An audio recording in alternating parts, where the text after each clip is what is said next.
Morning guys! Nakikita nyo ba yung aking mga nagagandang ABT albino blue topaz? Yan.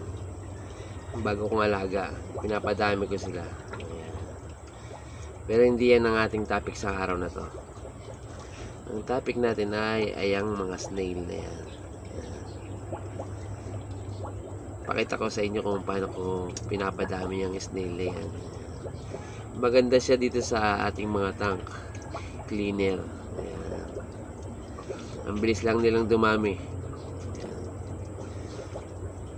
Maganda siya kasi yung mga natitirang pagkain ng ating mga alaga ay pinakain nila, pati yung mga poops. Yan. Kaya nga sila mga cleaner. Yan yun, ang gaganda nila guys. Plus nabebenta rin po yan.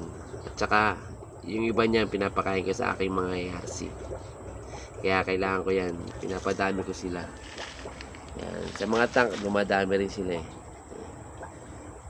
Huwag nyo lang lalagay sa tank na pag gusto nyo lang silang padamihin, huwag nyo ilalagay sa tank ng crayfish. Sandali lang ubos yan, kahit maliliit. Pati balat kinakain nila guys. Pause ko muna to, pakita ko sa inyo kung paano ko sila pinapadami. Yan guys, dito ko sila pinapadami. Yan. Sa aking maliit na planggana, wala siyang kasama dito. Yan.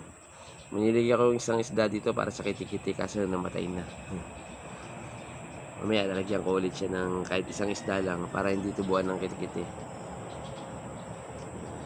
Yan lang. Tapos pinapakain ko sila ng tilapia feeds. Yan. Kahit ano namang feeds pwede, pero ako sa akin kasi tilapia feeds pinapakain ko kasi lumulutang sila. Para nakikita ko sila kung madami na. Yan. Tapos lulutang sila pagka kakainin nila yan. Makikita ko kung gaano sila kadami. Napakadami niyan guys. Nasa ilalim yung iba eh. Ayan lang, mabilis naman silang dumami.